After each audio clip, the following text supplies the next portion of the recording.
Hello.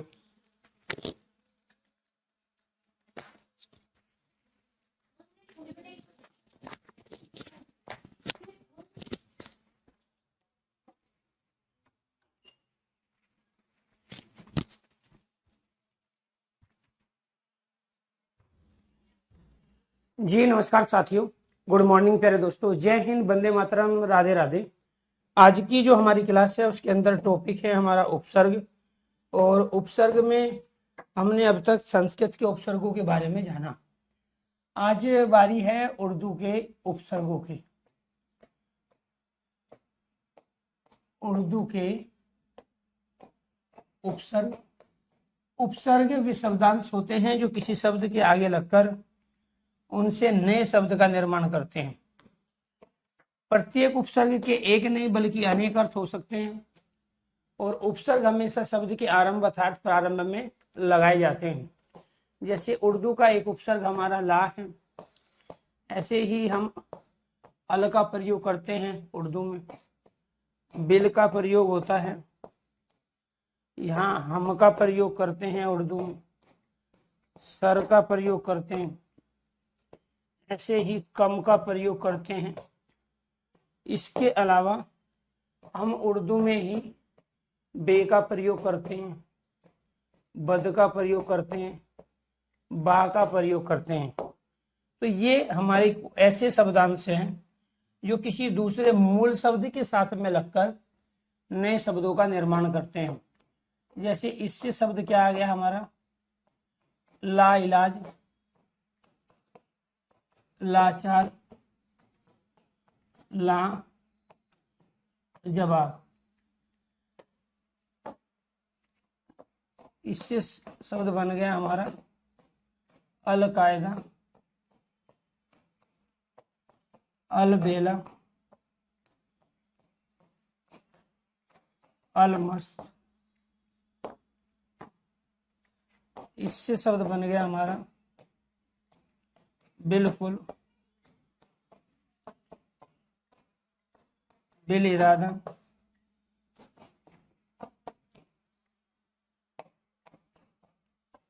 Bilawal. ऐसे ही यहाँ पे शब्द बनेगा हमारा हमराज, हम सफर, हम राही, हमदर्द। यहाँ से सरकार, सरदार,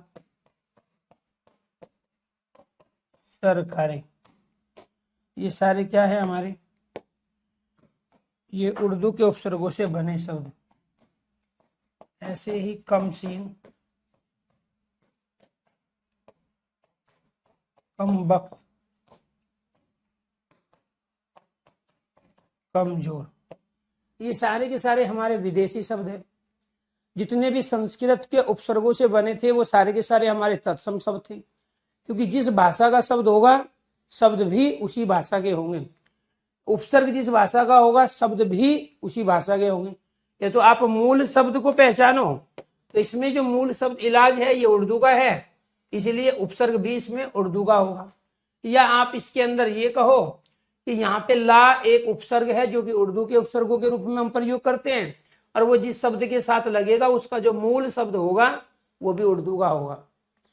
तो यानी कि ये सारे के सारे विदेशी शब्द है जिनको विदेशज शब्द भी कहते हैं। उनका रीजन ये है कि ये उर्दू के उपसर्गों से बने हैं। जिस भाषा का उपसर्ग होगा, जिस भाषा का प्रत्यय होगा, जिस भाषा की क्रिया होगी, शब्द भी उसी भाषा का होगा। हम यहाँ एक पंथ दो काज कर रहे हैं। हम यहाँ उर्दू के उपसर्गों से बनने वाले उर्दू के शब्दों को हम देख रहे हैं और साथ के साथ विदेशी अर्थात विदेशज शब्दों का यहाँ पे नॉलेज ले रहे हैं। तो ये ला, अल, बिल, हम, सर और कम जो है ये सारे के सारे हमारे क्या है, उर्दू के उपसर्ग है। क्लियर? तो ये आपको ध्यान रखना है। अब इनसे जो शब्द बने हैं, अब इसका नुक्ता बिंदु तल का जो प्रयोग होता है वो कहाँ होता है, जैसे कै के साथ में करते हैं हम, ठीक है। ऐसे ही हम यहाँ कै के साथ में प्रयोग करते हैं, यहाँ पे भी ये कै के साथ में प्रयोग हुआ है। यहाँ जय के साथ में हम प्रयोग कर सकते हैं, फै के साथ करते हैं, क्योंकि ये जो हमारे वर्ण है जिनको हम आगत ध्वनियां कहते हैं, गृहीत ध्वनियां कहते हैं। कैक है, गे, जय और ये फे, ये 5 ध्वनियां हैं जिनके साथ हम बिंदु अर्थात नुक्ते तल का प्रयोग करते हैं। क्लियर? तो ये सारे के सारे क्या थे आपके उर्दू के उपसर्ग। अब इससे जो शब्द बना बेकार शब्द है, इसी से बेहया, बेशरम, बेवफा, ये सारे उर्दू के उपसर्ग हैं। ऐसे यहां पर बदकिस्मत,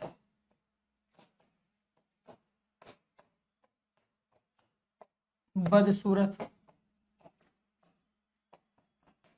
बदतर, इससे जो हम शब्द बनाते हैं बाकायदा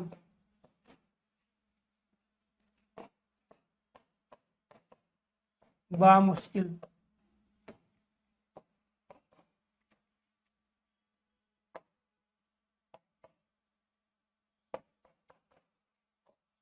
बा इंतजाम, तो ये सारे किससे बने? बा से। तो ये सारे के सारे क्या हो गए आपके उर्दू के उपसर्ग हो गए, क्योंकि यहाँ पर कै के साथ में, यहाँ जय के साथ में, यहाँ पर कै के साथ, यहाँ पर कै के साथ, यहाँ कै के साथ और यहाँ पर फै के साथ में हमने बिंदु तल का प्रयोग किया है। आप इससे भी पहचान सकते हो। तो शब्दांश अर्थात उपसर्ग जिस भाषा के होंगे शब्द भी उसी भाषा के होंगे। तो इस तरीके से हम ये उर्दू के शब्दों का प्रयोग करते हैं। इसके बाद बात करते हैं हिंदी के उपसर्ग। हिंदी के उपसर्ग से बनने वाले शब्द। तो हिंदी के उपसर्गों का प्रयोग कहाँ करेंगे जी हम? हिंदी के उपसर्गों में एक उपसर्ग आता है हमारा ए, एक आता है प्यारे दोस्तों अन। अन का प्रयोग करते हैं, ए का प्रयोग करते हैं। ऐसे ही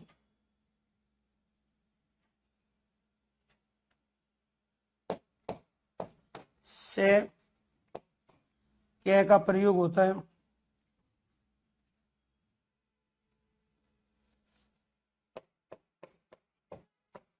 ने का प्रयोग करते हैं। अद का प्रयोग होता है। बिन का प्रयोग करते हैं। अब इनसे जो शब्द बनेंगे वो क्या है? इससे शब्द बनाया हमने अजान, जो ना जानता हो। इससे अनहोनी, अनकही, अनसुनी, सपूत, कपूत, निडर, निकम्मा,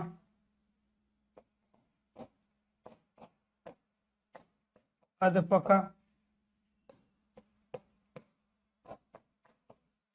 अधजला,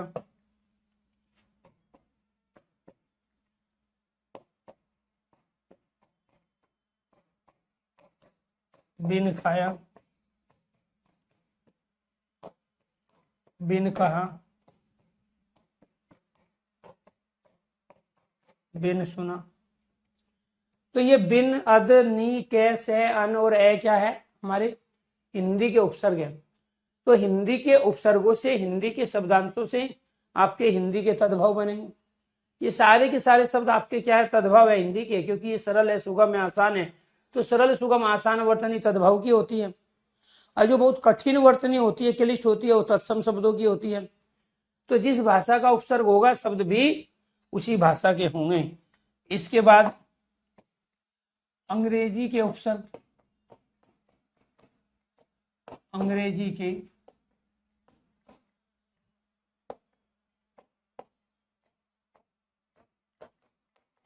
के उपसर्ग से बने शब्द। अब अंग्रेजी के उपसर्ग कौन कौन से होते हैं? सब, हेड,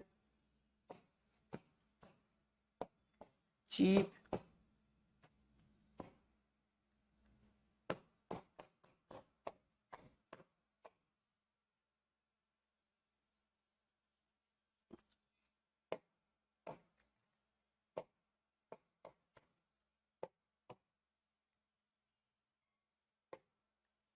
हाफ, इनसे क्या शब्द बनेंगे?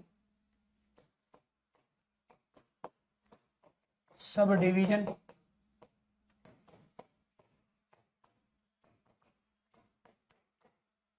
Sub inspector,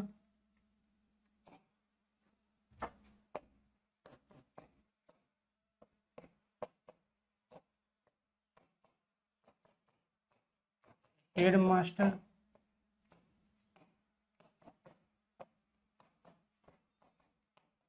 head constable,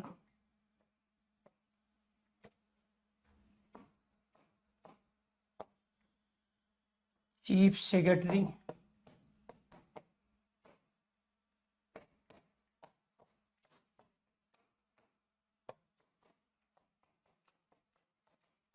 chief minister,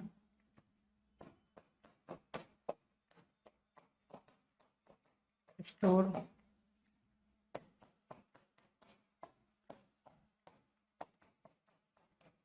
general manager,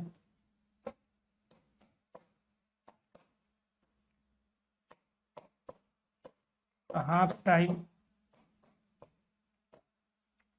half shirt, half pant, ये सब क्या है जी आपके? Sub division, sub inspector, head constable, head master, chief secretary, सारे के सारे अंग्रेजी के शब्द हैं, अर्थात ये विदेशी शब्द है, जिनको हम विदेशज्ञ शब्द भी कहते हैं। विदेशी शब्द का ही दूसरा नाम क्या होता है? विदेशज्ञ शब्द होता है। ये सारे के सारे आपके क्या है जी? ये सारे आपके विदेशी अर्थात विदेशज्ञ शब्द हैं। ये भी सारे के सारे क्या है आपके? हिंदी के तद्भव शब्द है। जिस भाषा का शब्द होगा उसी भाषा के, जिस भाषा का उपसर्ग होगा उसी भाषा के शब्द होंगे। ये सारे क्या है?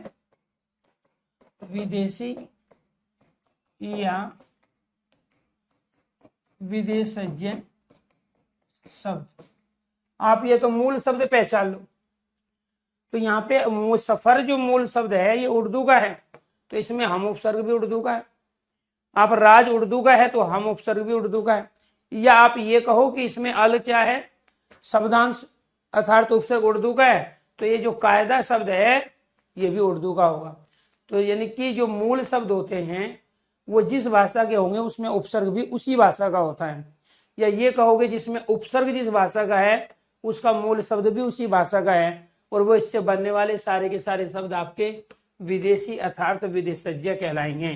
तो यहाँ ये क्या किया आपने? एक पंथ दो काज। तो ये थे प्यारे दोस्तों आपका उपसर्ग वाला टॉपिक। अब आपको कंप्लीट करना है प्रत्यय। दूसरा टॉपिक जो इसी से जुड़ा हुआ है वो है आपका प्रत्यय। यहाँ पर इसकी पहले कंडीशन लिखते हैं। प्रत्यय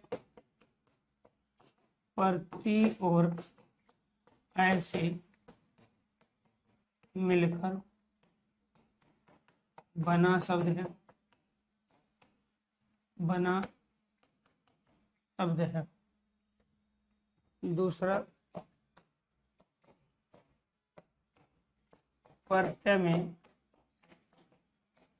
यण, प्रत्यय यण स्वर संधि, प्रत्यय यण स्वर संधि का उदाहरण है।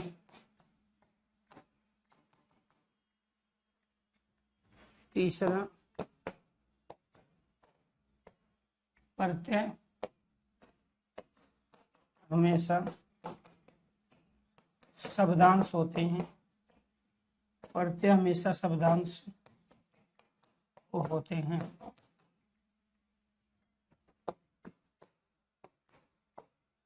प्रत्यय का कोई अर्थ, प्रत्यय का कोई अर्थ,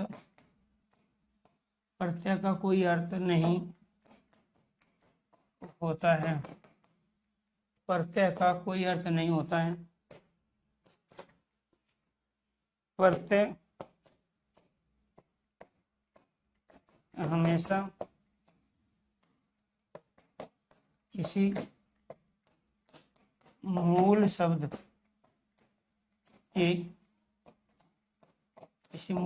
के अंत अर्थात बाद में, प्रत्यय हमेशा किसी मूल शब्द के अंत अर्थात बाद में, अंत अर्थात बाद में, प्रत्यय हमेशा किसी मूल शब्द के अंत अर्थात बाद में लगाए जाते हैं। तो ये क्या है, प्रत्यय से संबंधित आपकी स्टेटमेंट है, ये आपको ध्यान रखना है। उपसर्ग से संबंधित किसी का कोई डाउट है तो आप वो पूछ सकते हैं।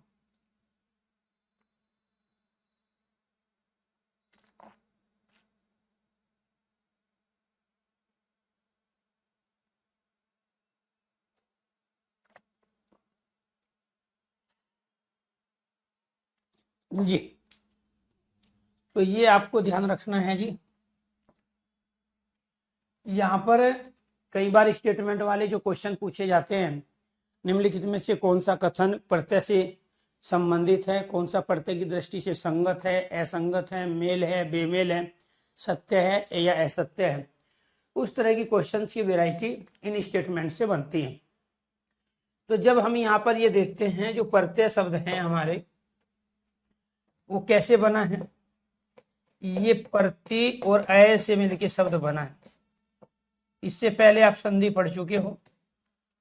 इसमें यहां से में जो ये ई है, ये हमने इधर से ले लिया, इधर से हमने ए लिया। जब आपने ई इधर ले लिया तो यहाँ क्या बच गया, आधा तय। जब ये ए यहाँ पर ले लिया आपने, यहाँ क्या बच गया, आपका ये ई और ए को मिलाया आपने, तो इनसे क्या बनाया आपने, ई और ए को मिलाने के बाद ये, तो यानी कि ये वाला ये हम ले आए यहाँ पे, और इससे शब्द क्या बन गया, प्रत्यय। तो एक तो आपसे वो ये पूछ सकता है कि प्रत्यय में कौन सी संधि है, तो आप कहोगे प्रत्यय में यण स्वर संधि है, क्योंकि इसमें दो स्वर ई और ए का मेल होकर यह बना है। दूसरा, फिर ये आपसे ये पूछेगा कि इसमें यण संधि क्यों है, क्योंकि आपको कंडीशन बताई जा चुकी है कि शब्द के बीचों बीच यदि यह रे वह हो और उससे पहले कोई आधा व्यंजन हो तो वे सारे यण संधि के उदाहरण होते हैं। तो बीच में यह भी है, उससे पहले आधा व्यंजन है, यण संधि है। दूसरा क्वेश्चन आपसे ये पूछा जा सकता है कि यहाँ पर प्रत्यय में प्रति उपसर्ग है और अय आपका मूल शब्द है। अय का अर्थ होता है रचना करना, बनाना, सृष्टि करना, यानी कि प्रत्यय भी उपसर्गों की भांति नए शब्दों का निर्माण करते हैं। 4 कॉन्सेप्ट हिंदी में ऐसे हैं जो पुराने शब्दों से नए शब्दों का निर्माण करते हैं, जिनमें एक आप कंप्लीट कर चुके हो उपसर्ग के रूप में, दूसरा प्रत्यय है, तीसरा संधि है और चौथा क्या है, समास। इन चारों का काम क्या है, पुराने शब्दों से नए शब्दों का निर्माण करना है। क्लियर। प्रत्यय हमेशा शब्दांश होंगे उपसर्गों की भांति। तो उपसर्ग और प्रत्यय में कॉमन चीज ये है कि ये दोनों शब्दांश हैं, कभी भी ये शब्द नहीं होते। शब्दांश का मतलब क्या है, पूरा शब्द नहीं होगा बल्कि शब्द का अंश होगा। प्रत्यय का कोई अर्थ नहीं होता, जबकि उपसर्ग के एक नहीं बल्कि अनेक अर्थ होते हैं। तो प्रत्यय का कोई अर्थ नहीं है, इनकी एक ऐसा शब्दांश जिसका खुद का कोई मीनिंग नहीं है, लेकिन जिस शब्द के अंत या बाद में जुड़ेंगे उसके अर्थ को परिवर्तित कर देंगे। तो यहाँ ये शून्य और प्रत्यय में कॉमन चीज ये है, शून्य में और प्रत्यय में कॉमन चीज ये है कि इनकी खुद की कोई वैल्यू नहीं है। मैंने यहाँ 0 लिखा तो इसकी खुद की कोई वैल्यू नहीं है, लेकिन इसके साथ मैंने 1 लिख दिया तो इसकी वैल्यू बन गई। यहाँ 2 लिख दिया तो 210 हो गया, 3 लिख दिया तो वैल्यू और ज्यादा बढ़ गई। तो ऐसे ही प्रत्यय हैं, यहाँ पर मैंने लिख दिया यहाँ इन, तो इस इन का कोई मीनिंग नहीं है, लेकिन इससे पहले मैं यहाँ पे शब्द का प्रयोग कर लूं सुनार, और इससे शब्द क्या बन जाएगा अब आपका सुनारिन। तो इससे क्या पता चलता है कि इनका खुद का कोई अर्थ नहीं होता, इनका खुद का कोई अर्थ नहीं होता, कोई मीनिंग नहीं होता। लेकिन जिसके साथ ये लगाए जाते हैं उसकी वजह से ये नई वैल्यू को बना लेते हैं, नए शब्दों का निर्माण कर लेते हैं। तो ये शब्दांश तो जरूर होगा लेकिन इसका कोई अर्थ नहीं होगा, और प्रत्यय हमेशा किसी मूल शब्द के अंत अर्थात बाद में ही प्रयुक्त होते हैं। कहाँ लगेंगे? अंत अर्थात बाद में। बात एक ही है, अंत कहे या बाद कहे। जबकि उपसर्गों का प्रयोग कहाँ कर रहे थे? उपसर्गों का प्रयोग कर रहे थे शब्द के आरंभ में। ठीक है। मैं टेक्निकल टीम को बोल के मैं करा दूंगा नीतीश, आपको परेशान नहीं होना है। ठीक है, मैं एक बार वह खुद अपना ये जो है आप लोगों का बैच अपने फोन में एक्टिवेट करा लूंगा, मैं देख लूंगा। कल भी इस तरह के कमेंट थे। ठीक है, तो एक बार मैं ये बैच अपने फोन में एक्टिवेट करा के, और जो आपको दिक्कत आ रही है मैं खुद वेरीफाई करूंगा और उसके बाद टेक्निकल टीम को मैसेज दे देंगे। तो मेरा नंबर आपके पास है, अगर नहीं है तो आप मेरे नंबर पे मैसेज भी छोड़ सकते हैं। कॉल ज़्यादा नहीं करोगे क्योंकि मैं ज़्यादा टाइम क्लास में रहता हूँ। अगर आपको कोई टेक्निकल प्रॉब्लम आती है 9891550539, ये मेरा व्हाट्सएप नंबर है। आप इस पर जो भी आपको दिक्कत है वो मैसेज आप टाइप करोगे। जब वो मैसेज मेरे फ़ोन नंबर से टेक्निकल टीम के पास जाएगा वो तुरंत उस पर काम करेंगे। ठीक है, क्योंकि कई बार आप जो हमारी हेल्पलाइन नंबर है उस पर कॉल करते हो तो रिसीव नहीं होते, क्योंकि बहुत सारे बच्चे कॉल कर रहे होते हैं। लेकिन जब आप मुझे मैसेज दे दोगे तो मैं मैसेज अपने ग्रुप में छोड़ दूंगा जिसमें टेक्निकल टीम के जो काम करते हैं, हेड से लेके सारे जितने भी हमने रखे हुए हैं, तो वहां तक आपका मैसेज चला जाएगा मेरे नंबर से, तो उस पर तुरंत अमल होगा। ठीक है, तो ये इसीलिए दिया गया क्योंकि कल भी इस तरह के मैंने कमेंट देखे हैं आप लोगों के। तो कोई टेक्निकल प्रॉब्लम अगर आ रही है तो आप इस पे मैसेज छोड़ सकते हैं। ठीक है, आ जाओ यहाँ पे। अब यहाँ आपको ये ध्यान रखना है प्रत्यय के बारे में, ये नोट कर लिया होगा। ठीक है, 9891550539 ये मेरा पर्सनल नंबर है। इसके बाद यहाँ पे आ जाइए आप 6 पे।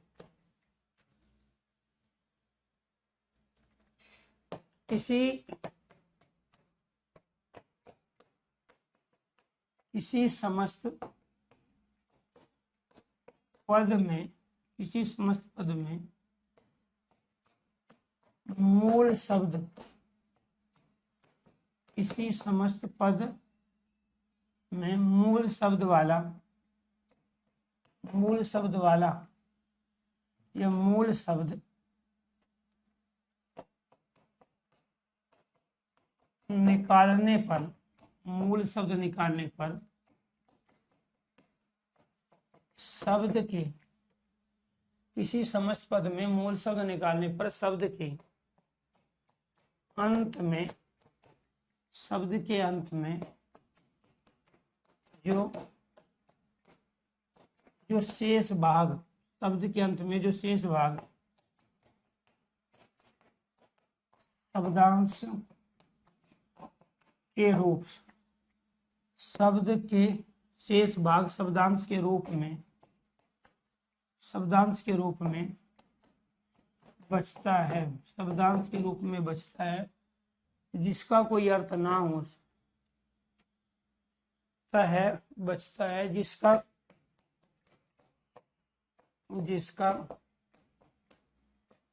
जिसका कोई, जो शेष भाग शब्दांश के रूप में बचता है जिसका कोई अर्थ ना हो, प्रत्यय कहलाता है। प्रत्यय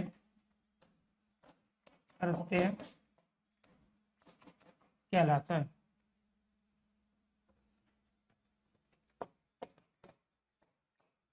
मूल शब्द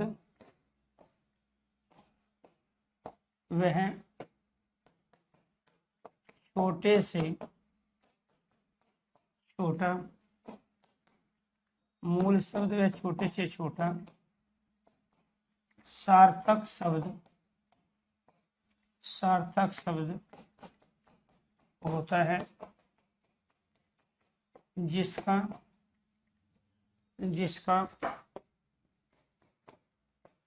कोई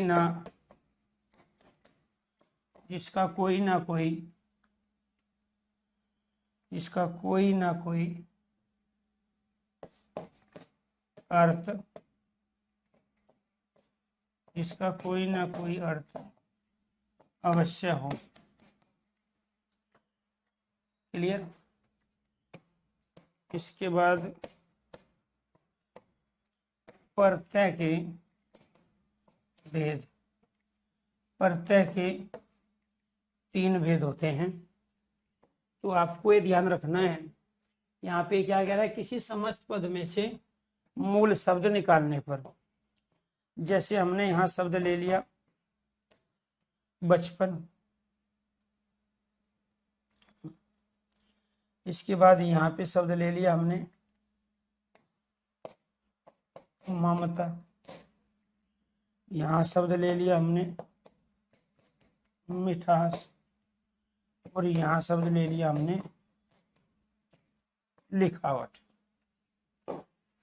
तो प्यारे दोस्तों, आपको ये ध्यान रखना है, यहाँ पे जो मूल शब्द है वो क्या है, बच्चा, और इसमें क्या लगाया हमने, शब्दांश पन। यहाँ पे मूल शब्द क्या है, यहाँ मूल शब्द है मम, शब्दांश था। यहाँ मूल शब्द क्या है, मीठा, और इसमें शब्दांश क्या है, आस। और यहाँ मूल शब्द क्या है, लिख, और इसमें शब्दांश क्या है, आवट। इसमें शब्दांश क्या है, आवट। तो आपको दूसरी चीज यहाँ पे ये ध्यान देना है कि इसमें जो बच्चा शब्द है वो संज्ञा शब्द है, तो मूल शब्द या तो संज्ञा के रूप में होगा, मूल शब्द या सर्वनाम के रूप में होगा, मूल शब्द विशेषण भी हो सकता है, या फिर मूल शब्द आपका क्रिया भी हो सकता है। यानी कि हम संज्ञा, सर्वनाम, विशेषण, क्रियाओं में एक ऐसा शब्दांश बाद में जोड़ते हैं जिसका खुद का कोई मीनिंग नहीं है। एक ऐसा शब्दांश जिसका खुद का कोई मीनिंग नहीं है, उसको हम यहाँ प्रत्यय कह रहे हैं। दूसरी चीज आपको ये ध्यान रखना, मूल शब्द जिस भाषा का होगा प्रत्यय भी उसी भाषा का होता है। यहाँ बच्चा जो शब्द है वो हिंदी का है, तद्भव है। क्यों? क्योंकि इसमें दो, एक आधा चे, एक पूरा चे आया है, और जब दो एक ही व्यंजन के दोनों रूप एक साथ आते हो तो वो तद्भव होते हैं, हिंदी के होते हैं। यहाँ जो मम है, ठीक है, यहाँ पे मीठा शब्द है, यहाँ पर लिख शब्द है, ये सारे के सारे मूल शब्द हैं। तो मूल शब्द वह छोटे से छोटा सार्थक शब्द होता है जिसका कोई ना कोई अर्थ हो। तो बच्चा है, मम है, मीठा है, लिख है, ये सारे सार्थक शब्द है जो आपने पढ़े हैं, लिखे हैं, सुने हैं, देखे हैं। क्लियर। किसी समस्त पद में से मूल शब्द निकालने पर शब्द के अंत में मूल शब्द निकाल लिया, बच्चा, मम, मीठा, लिख, तो कह रहा है शब्द के अंत में जो शेष भाग शब्दांश के रूप में बचता है, तो शब्दांश के रूप में बच गया पन, ता, आस और आवट। ठीक है। फिर कह रहा है जिसका कोई अर्थ ना हो, यहाँ आवट का, आस का, ता का, पन का कोई अर्थ नहीं है, इसीलिए प्रत्यय कहलाए। ये क्या कहलाए? प्रत्यय कहलाए। तो यही आपको ध्यान रखना है। तो यहाँ उपसर्ग और प्रत्यय में उपसर्ग का तो मीनिंग होते ही है, ठीक है, और प्रत्यय का मीनिंग नहीं होता है, यही दोनों में अंतर है। उपसर्ग शब्द के आगे लगाए जाते हैं और प्रत्यय शब्द के अंत में लगाए जाते हैं। तो ये आपको ध्यान रखना है, इसी चीज को यहाँ आपको बता रहे हैं। अगर आप थोड़ा सा पेशेंस रखो और जो चीजें मेरे से आप कमेंट में पूछ रहे हैं वही चीजें आपके सामने भी आएगी। तो यानी कि जब हम उपसर्गों का प्रयोग कर रहे थे, उन उपसर्गों का एक नहीं बल्कि अनेक अर्थ निकल रहे थे। जैसे आपको दुर्दशा में बताया गया था कि दू का अर्थ बुरा है, और दुष्कर में बताया गया कि वहां दू का अर्थ कठिन है। तो उपसर्ग के तो एक नहीं बल्कि अनेक अर्थ होंगे, लेकिन यहाँ प्रत्यय का कोई मीनिंग नहीं होगा। उपसर्ग कहाँ लगते थे? शब्द के आरंभ में, प्रारंभ में। प्रत्यय को कहाँ प्रयोग में ला रहे हैं? शब्द के बाद में। दोनों का काम क्या है कि पुराने शब्दों से नए शब्दों का निर्माण करना। इसने बच्चा में पन लगा के बचपन बना दिया, मम में ता लगा के ममता बनाया, यहाँ मीठा में आस लगा के मिठास बनाया, लिख में आवट लगा के यहाँ लिखावट बना दी। क्लियर। तो ये आपको ध्यान रखना है। यहाँ ये जो मम है अपने आप में क्या है? संस्कृत का शब्द है जिसका हिंदी में अर्थ मेरा होता है। लेकिन अगर मैं यहाँ अपनापन लिख दूं तो अपना तो हिंदी है, और यहाँ पे पन प्रत्यय लगा दिया तो ये हिंदी का शब्द बन गया। तो ये आपको ध्यान रखना है, मूल शब्द को देखना है, वो किस भाषा का है, और उसी के आधार पे हम उनमें से नए शब्दों का निर्माण कर लेते हैं। अब बात करते हैं कि वे 3 प्रत्यय जो हिंदी के होते हैं वो कौन से हैं। प्रत्यय के भेद, प्रत्यय के 3 भेद होते हैं, मूल भेद 2 ही होते हैं। यहाँ पे लिख देता हूं, प्रत्यय के मूल भेद 2 कौन से? एक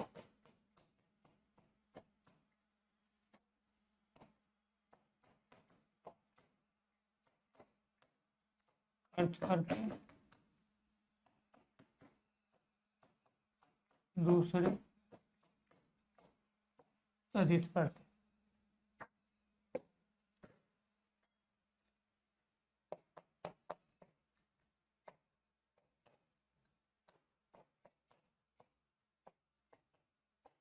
प्रत्यय के कुल भेद 3 कौन से 3?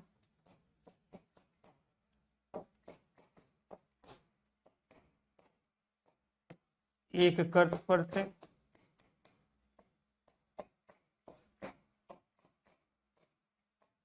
दूसरे तदित प्रत्यय,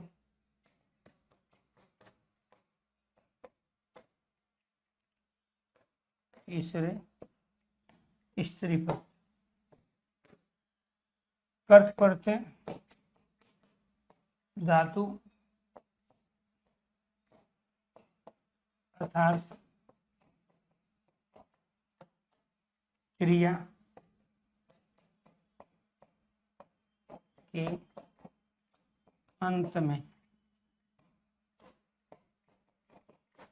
प्रयुक्त,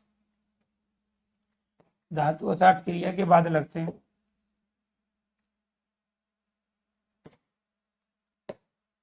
तदित प्रत्यय संज्ञा सर्वनाम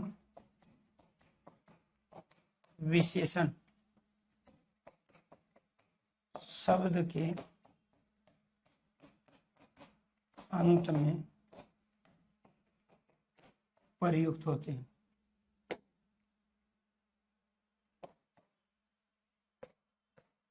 स्त्री प्रत्यय पुल्लिंग से, पुल्लिंग शब्द से, पुल्लिंग शब्द से स्त्रीलिंग, पुल्लिंग शब्द से स्त्रीलिंग, पुल्लिंग शब्द से स्त्रीलिंग शब्द बनाने के लिए, पुल्लिंग शब्द से स्त्रीलिंग शब्द बनाने के लिए प्रयुक्त होते हैं। पुल्लिंग शब्द से स्त्रीलिंग शब्द बनाने के लिए प्रयुक्त होते हैं, वो है आपके स्त्री प्रत्यय। तो यानी कि जब वो मूल भेद पूछ रहा है तो मूल तो आपके ये 2 ही थे, एक आपका कर्त प्रत्यय और दूसरा क्या था? तदित प्रत्यय। और जब कुल पूछ रहा है तो इसमें हम तीसरे का भी प्रयोग करते हैं, और वो क्या है आपका? स्त्री प्रत्यय। अब मान के चलो वो पूछ रहा है प्रत्यय के भेद बताओ, ऑप्शन में 3 है ही नहीं, तो राइट आंसर आपका क्या होगा? 2। कौन कौन से? कर्त प्रत्यय जो धातु अर्थात क्रियाओं में प्रयुक्त होते हैं, तदित प्रत्यय जो संज्ञा सर्वनाम विशेषण में प्रयुक्त होते हैं। क्लियर? और स्त्री प्रत्यय कौन से हैं? जो पुल्लिंग शब्द से स्त्रीलिंग शब्द बनाने के लिए प्रयुक्त होते हैं, उनको हम क्या कहते हैं? स्त्री प्रत्यय। अब इसमें पहला जो भेद है हमारा वो क्या है? वो है कर्त प्रत्यय। इस कर्त प्रत्यय का प्रयोग कहाँ होगा? इस कर्त प्रत्यय का प्रयोग कहाँ होगा? यहाँ पे देखिए,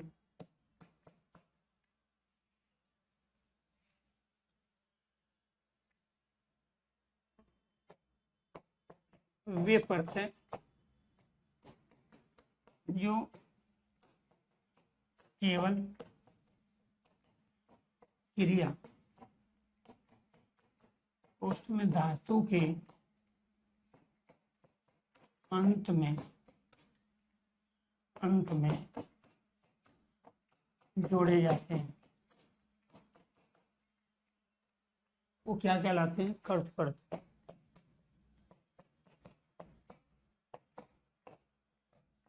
कर्त प्रत्यय से बने शब्द, कर्त प्रत्यय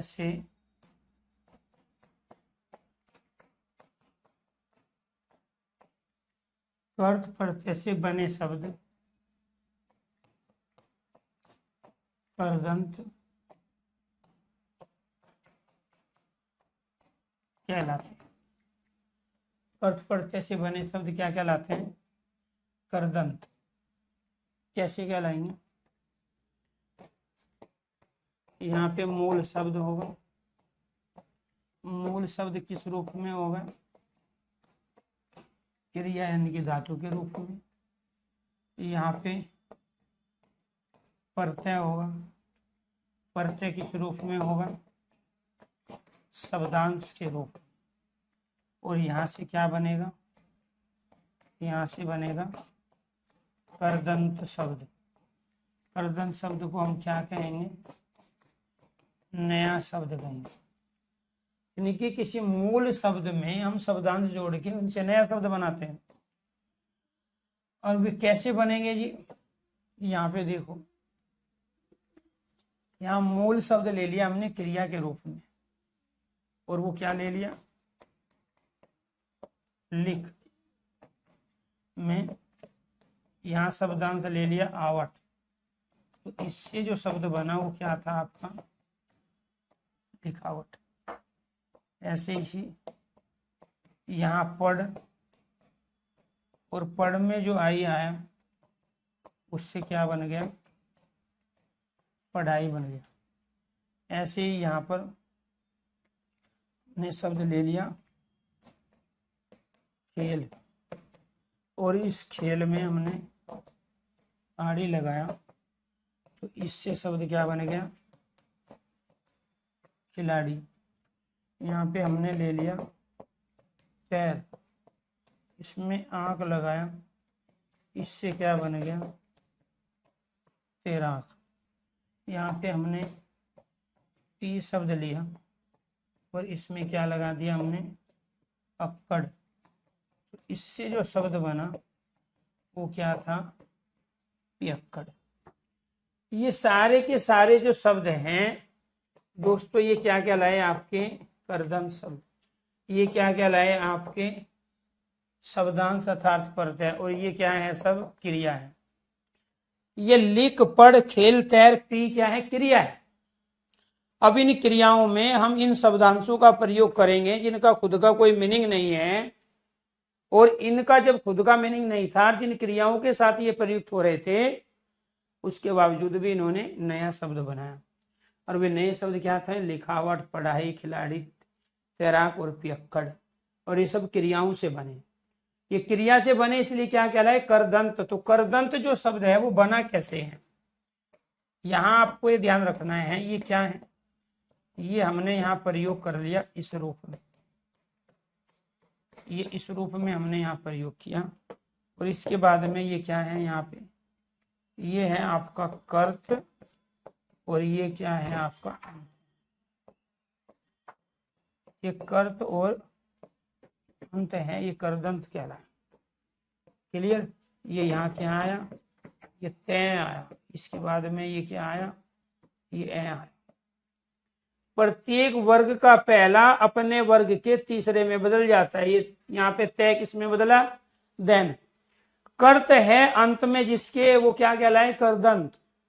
कर्त मतलब जो धातु क्रियाओं के साथ में प्रयुक्त होते हैं। तो व्यंजन संधि का उदाहरण है। तो ये क्या है? यहाँ प्रत्येक वर्ग का पहला अपने वर्ग के तीसरे में बदला। ये तय थे दय, तय दय में बदल गया शब्द। आधा दय और ए मिल के यहाँ पूरा दय बन गई। तो ये शब्द क्या बन गया? करदंत बन गया।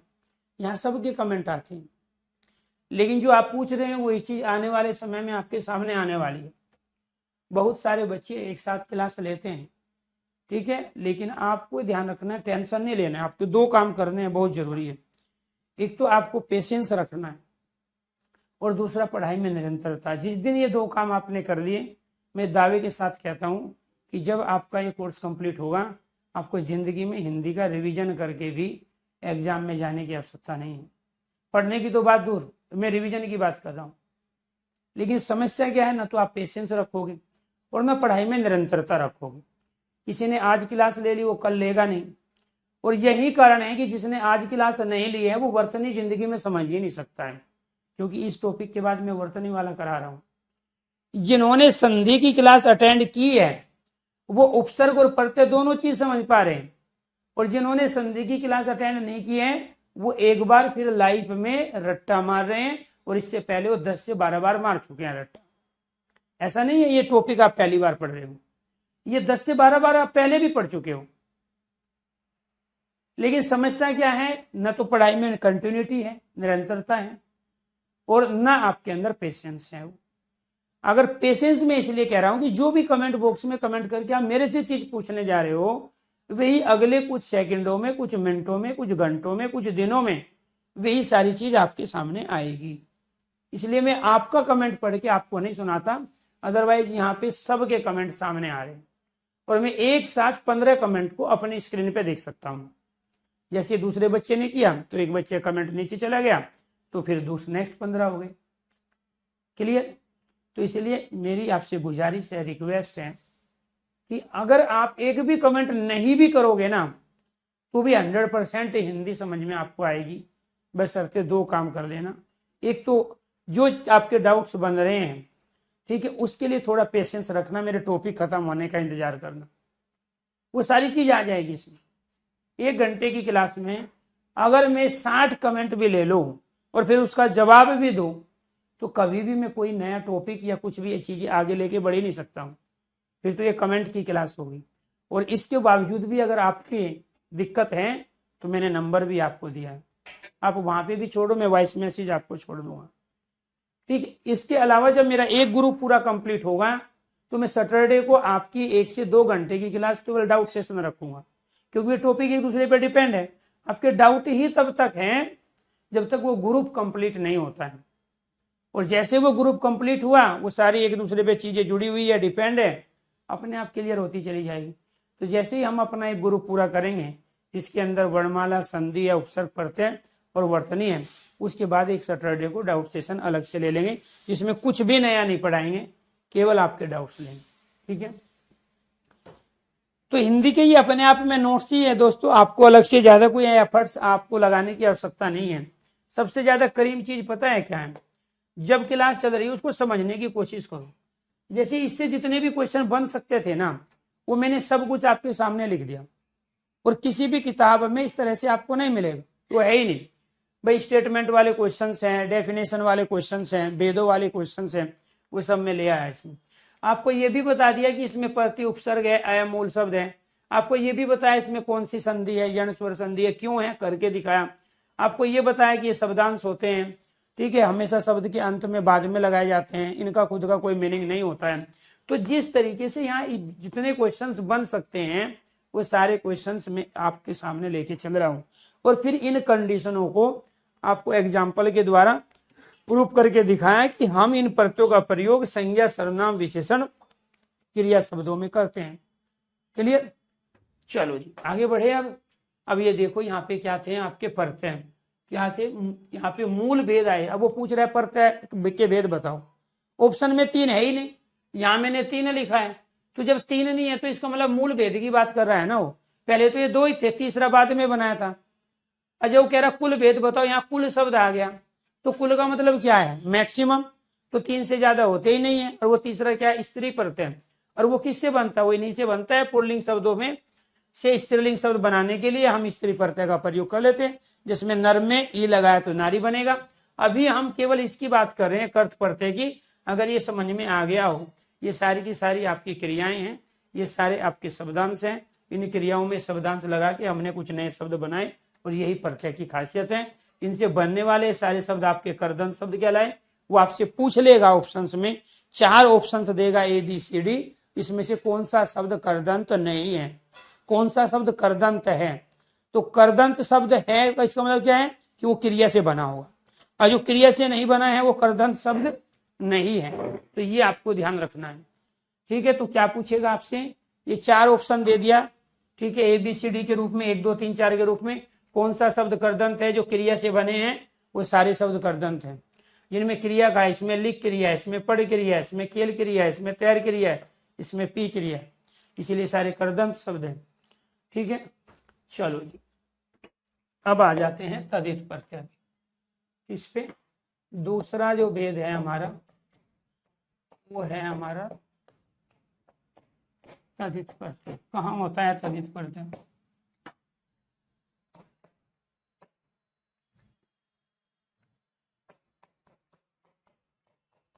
जो प्रत्यय संज्ञा सर्वनाम, जो प्रत्यय संज्ञा सर्वनाम विशेषण, विशेषण शब्द के, विशेषण शब्द के अंत में, जो प्रत्यय संज्ञा सर्वनाम विशेषण शब्द के, जो प्रत्यय संज्ञा सर्वनाम विशेषण शब्द के अंत में लगाए जाते हैं, अंत में लगाए जाते हैं, अंत में लगाए जाते हैं, तदित प्रत्यय, तदित प्रत्यय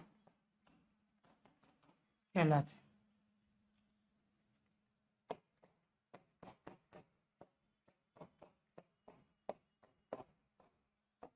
तदित प्रत्यय से बने शब्द, तदित प्रत्यय से बने शब्द, तदित प्रत्यय से बने शब्द तदिदांत,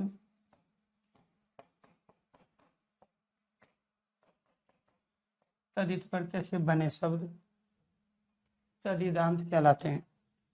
कैसे कहलाएंगे जी, यहाँ पे देखिए, यहाँ पे हम क्या लेंगे, मूल शब्द, वो मूल शब्द संज्ञा भी हो सकता है। यहाँ पे हम क्या लेंगे, प्रत्यय, वो प्रत्यय कौन सा होगा हमारा, शब्दांश के रूप में होगा, और इससे क्या बनेंगे, तदिदांत शब्द। तदिदांत शब्द का मतलब क्या हो गया, नया शब्द बनेगा। वो क्या बनेगा, नया शब्द बनेगा। वो क्या बनेगा, नया शब्द बनेगा। तो यहाँ क्या है, मूल शब्द है, प्रत्यय है, तदिदांत शब्द। यहाँ पे मैंने एक शब्द ले लिया, बच्चा, बूढ़ा, जवान। यहाँ पे मैंने प्रत्यय प्रयोग किया, इसमें पन प्रत्यय, इसमें आपा प्रत्यय, इसमें ई प्रत्यय। इनसे जो नया शब्द बना वो नया शब्द क्या था, इनसे शब्द बना बचपन शब्द, इससे शब्द बना बुढ़ापा, और इससे शब्द बना आपका जवानी। ऐसे ही यहाँ पे जो शब्द लिया हमने वो है अपना, इसमें लगाया अपन, यहाँ पे लिया मम, इसमें लगाया था, और इनसे जो शब्द बन गया वो बन गया ममता, और इससे शब्द बन गया आपका यहाँ पे, अच्छा ये बन गया अपनापन, अपनापन, और इससे शब्द क्या बन गया आपका, ममता बन गई। तो ये आपको ध्यान रखना है। ठीक है, इसके बाद में यहाँ पर क्या है शब्द आपका, ये आ गया यहाँ पर विशेषण। यहाँ पे सुंदर में ता लगाया, ऐसे ही मीठा में आस लगाया तो क्या बन गया? मीठा। और इससे जो शब्द बने, इससे क्या बन गया आपका? सुंदरता। और इससे बन गया आपका मिठास। तो मैं ये कहने की कोशिश कर रहा हूँ दोस्तों, ये जो शब्द है ना आपके, ये तीनों के तीनों शब्द आपके संज्ञा है, और ये दोनों शब्द आपके सर्वनाम है, और ये दोनों शब्द आपके विशेषण है। क्लियर? तो हम संज्ञा सर्वनाम विशेषण में जो प्रत्यय लगाते हैं, ये पन, आपा, ई, पन, ता, आस, ये सारे शब्दांश हो गए। और ये क्या थे? हमारे वो मूल शब्द थे संज्ञा के रूप में, सर्वनाम के रूप में, विशेषण के रूप में। और इनसे जो शब्द बने, वो नए जो शब्द है वो सारे तदिदांत थे। वो तदिदांत इसलिए थे क्योंकि संज्ञा सर्वनाम विशेषण में। अब मान के चलो आपको नहीं पता कौन सा संज्ञा सर्वनाम विशेषण है, लेकिन ये क्रिया नहीं है ना, तो क्रिया का प्रयोग कहाँ कर रहे थे? क्रिया का प्रयोग कर रहे थे कर्त प्रत्यय में। लिख, पढ़, खेल, तैर, पी, ये क्रिया थी। तो जो क्रिया नहीं है वो सारे तदित प्रत्यय हैं। तो आपको ये पता है कि क्रिया नहीं है, ये इसमें संज्ञा हो, सर्वनाम हो, विशेषण हो। तो इसलिए जो संज्ञा सर्वनाम विशेषण है, उनमें जब हम किसी शब्दांश का प्रयोग करते हैं जिसका खुद का कोई मीनिंग नहीं है, वो जिस शब्द के अंत में जुड़ते हैं उनसे एक ऐसा शब्द बना देते हैं जो नया शब्द होता है, जिसको हम यहाँ तदिदांत शब्द कहते हैं। क्लियर? तो ये सारे के सारे क्या बन गए? आपके तदिदांत शब्द बन गए। इसके बाद में एक प्रत्यय क्या है आपका? स्त्री प्रत्यय। एक प्रत्यय क्या है? स्त्री प्रत्यय, जिसको पढ़ेंगे कल वाली क्लास में। ठीक है, तो कल वाली क्लास में स्त्री प्रत्यय को कंप्लीट कर लेंगे और दूसरा टॉपिक वर्तनी को कंप्लीट करेंगे। ठीक है, तो ये आपको ध्यान। बूढ़ा विशेषण नहीं है, बूढ़ा संज्ञा है, और बूढ़े में आपा लगाएंगे तो वो क्या बनेगा? भाववाचक संज्ञा। ठीक है, तो बूढ़ा विशेषण नहीं है, ये आपको ध्यान रखना है। तो बूढ़ा क्या है? संज्ञा शब्द है, आपा लगाएंगे बुढ़ापा, भाववाचक। और कौन सी संज्ञा है? बूढ़ा जातिवाचक संज्ञा। किसका डाउट था जी? आदित्य राय का। और किसी का कोई डाउट है तो कमेंट बॉक्स में कमेंट आप कर सकते हैं जी। हाँ, नहीं, नोट करने का टाइम की आवश्यकता नहीं है, बात समझो आप। आपके एग्जाम तक ये सारी क्लासें, ये जो पीडीएफ नोट्स की कैटेगरी में आपके हैं, जो और मिलेगी आपको, आपके एग्जाम तक आपके पास रहेंगे। तो इसीलिए आप इनको नोट करने में समय बर्बाद मत करो कि पहले आपका सारा फोकस नोट करने पे चला गया, फिर समझोगे कब? जब आपके फोन में आपके एग्जाम तक, यहाँ तक कि हो सकता है अगर आपका एग्जाम 1 साल तक नहीं हुआ तो 1 साल तक ये है, आपने जब ये बैच परचेज किया उस पर लिखा हुआ है ना टिल एग्जाम या 1 ईयर। तो जब 1 साल तक कोई चीज आपके सिस्टम पर है तो उसको बार बार कितनी जगह उतारोगे, नोट करोगे? वो तरीका ठीक नहीं है। आप केवल समझने की कोशिश करो। और जो जो टॉपिक मैंने कंप्लीट कराए हैं, जैसे वर्णमाला, संधि है, उपसर्ग है और प्रत्यय में कल कंप्लीट करा दूंगा, उसको फिर हिंदी बाई अनुसार यूट्यूब चैनल पे जाके आपको प्रैक्टिस करनी है टॉपिक वाइज। अब उसके बाद देखना है कि आप क्वेश्चन बना पा रहे हो कि नहीं बना पा रहे हो। ठीक है, चलो जी, आज के लिए इतना ही। बाकी कल करते हैं इस टॉपिक को कंप्लीट और एक नया टॉपिक वर्तनी।